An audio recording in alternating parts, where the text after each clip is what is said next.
All right, if you like to go backpacking or kayaking and you like to bring some food along for multi-day events, you can go buy the manufacturer brand dehydrated meals if you want to, or you can just bring junk food like Pop-Tarts and various other things, or you can make your own, and you can make them so that they taste so much better than what you buy at the store, and it costs so much less if you buy all the ingredients ahead of time when it's on sale. Dehydrate them and store them in the refrigerator in your cupboard, and then you've got them ready to use. But it's so much easier to do it yourself, and it does taste a whole lot better. Give it a try. And there it is. I got it to a boil after letting it sit for a while. Wonderful tomato sauce, black-eyed peas, mushrooms, diced chicken, and I even had some bacon bits that I threw in there because I forgot that I had them. But a good looking dinner.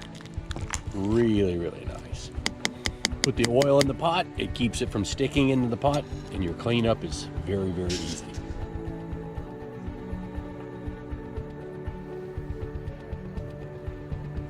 How do you get more taste in your dehydrated meals and make them taste just like they came off your cooktop stove at home with all the seasonings and everything else at your disposal? And here's a great way to do it. This is if you've got a vegetarian dish that you don't mind adding animal fats to or broths to, or just a regular meat dish and you want to add that flavor to the meat dish. Remember, if you're dehydrating meats, a lot of times you're taking the fats out of the meats because you have to cook the meats first.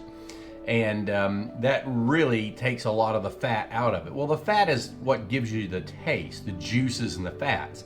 You don't get that when you dehydrate meats. It does taste like meat. It does taste good, and you can accent it with spices, and that's a good thing. But how do you get those juices and the fats back into a dehydrated meal? Well, the answer is simple. You just take your fats. This is chicken. I had made a big batch of baked chicken. You let that cool, the juices cool on the stove top, and then you pour them into a Ziploc bag and you put this flat in the freezer and lay it flat. And then what you're going to do is, after it freezes, you're going to cut it into sections, and then you're going to put it in a vacuum bag in your vacuum food processor. And because you can't vacuum juices, right? So you have to freeze it. The juices will go all over the place. But you can freeze, vacuum pack the ice, the frozen product. So you take the frozen slices and you individually pack them into a vacuum bag, vacuum seal them, and then you can bring them with you. And if you're camping in the summer or the spring, these will be good and melted. You'll have vacuum packed juice in this bag. You just empty it into the cook pot first, then add all your ingredients, then put your water on top of it to hydrate it, bring it to a boil, let it sit for a while, and you're gonna have delicious tasting. This is beef garlic. This is actually enough for two when I bring my wife with me. This is a twofer here, this size, but I would put this in our big pot and just let it go. And it will bring all the beef, garlic flavor, all those seasonings and vegetables and everything else, the fats that I put in that stew is going to be in that dish that I dehydrated. So that's how you do that. And then if you're, of course, camping, it's below freezing, this may not thaw by the time you get to your campsite. So you just put it in the pot and heat the pot up, let the ice block melt. Then once it gets liquid, then start putting your ingredients in there, pour your water on it, and let it hydrate, and then start from there. But a great way to get all the spices and vegetable juices and broths and fats into a dehydrated meal. And these meals, when you add this stuff, will be better than anything than you can buy commercially. Guaranteed. Dehydrating meats for your dehydrated meals for camping and backpacking, kayaking. Easy to do, but there's a secret. It's much, much better with chickens, pork, maybe some other type of dish like similar to that. If you take the chicken, it's already in the can. This is Tyson premium chunk white meat chicken in water. That's what this is. If you take this, it's already been fully cooked. You could eat this right out of the can.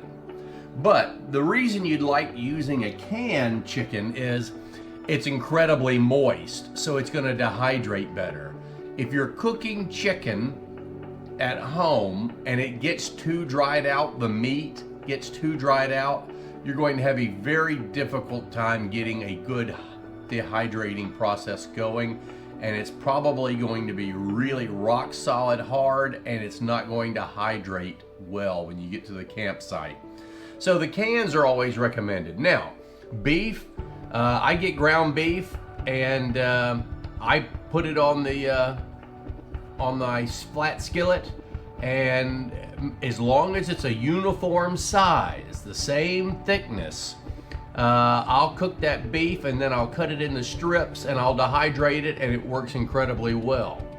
But it's got to be uniform size, because otherwise you're going to cook parts of it too much and parts of it not enough, and it becomes a real problem to figuring out if it's hydrated. But for this, I use this. For the chicken, I use the cans. Now, you can do the same thing with tuna. If you don't want to carry the tuna can, you just put it in the dehydrator and let it go. And again, this tuna is good to go. You could eat it right out of the can, but it's got the moisture in it now. You can buy these chunky tuna things in the thin pack. This is a Star Kiss reduced sodium chunky light tuna in water.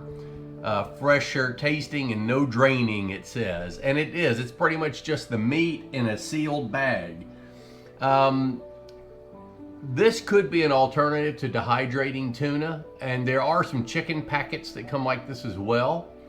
If you want to do that, that's absolutely fine. But carrying it in a can is probably going to be more of an issue, and it's more of a weight issue. And if you dehydrate the tuna, it's going to weigh less than the tuna that's in the pack like this as well. So that's one thing you've got to consider. You can do this, dehydrate it, and it's going to weigh a lot less than this in the pack. All right, it's moist. It doesn't have a lot of water in this pack, but it's moist. So something to consider if weight is an issue, if you're ultralighting through hiking and you really need to cut down every ounce you can do, dehydrate it, don't use these. Now what we're gonna do is, how do you know how to dehydrate it at what temperatures? And I always say, look at your manual. Your manual usually has a temperature guide in it for different items, fruits, vegetables, meats. It'll tell you what to do. Consult that first. There are some good cookbooks that you can consult too. And then with meats, especially if they're going to be a little damp, like that white chicken in the can that's packed in water, you want to try to drain the water first out of the can. You're still going to have a little bit of a liquid. So what I do is, because this is graded, so what I do is I take my synthetic sheet and I put it in there like this, and then I'll put the chicken inside the grating just like that, and you won't have dripping and all that kind of problem. You won't have a big mess in the bottom of your dehydrator. Now remember, anything with liquid, don't get it close to the core here, because there's openings on the sides. If you're using this type of dehydrator, there's openings on the sides, and you don't want the juice running down into the tube and getting into the hot air mechanism in the base. So just kind of keep it about a ½ inch away, and you want to get a good airflow going in there anyway.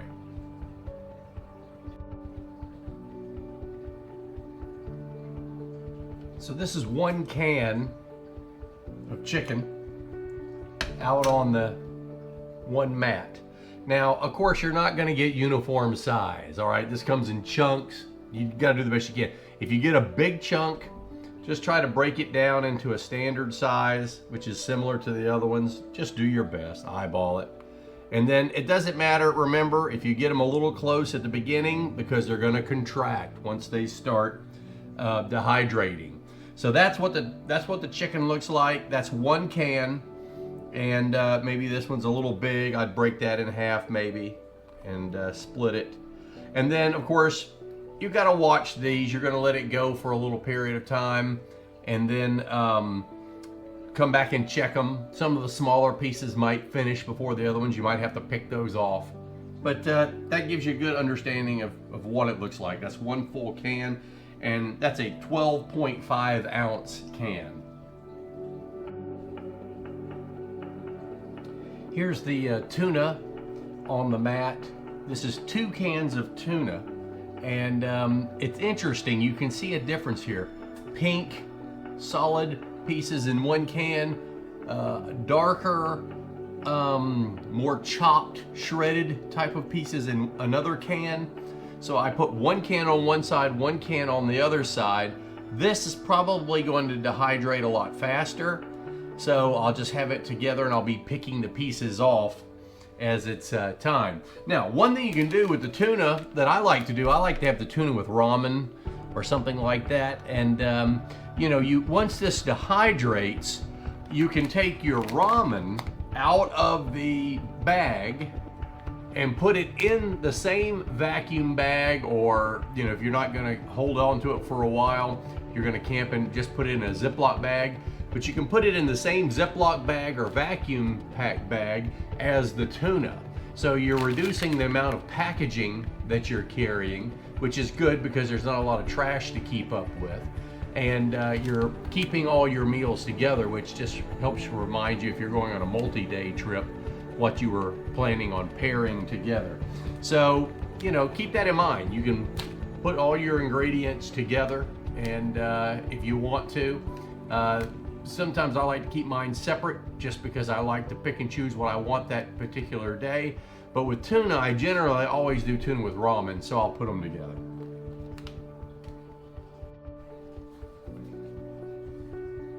Remember, in a lot of them, you've got a cooking guide in your manuals for these.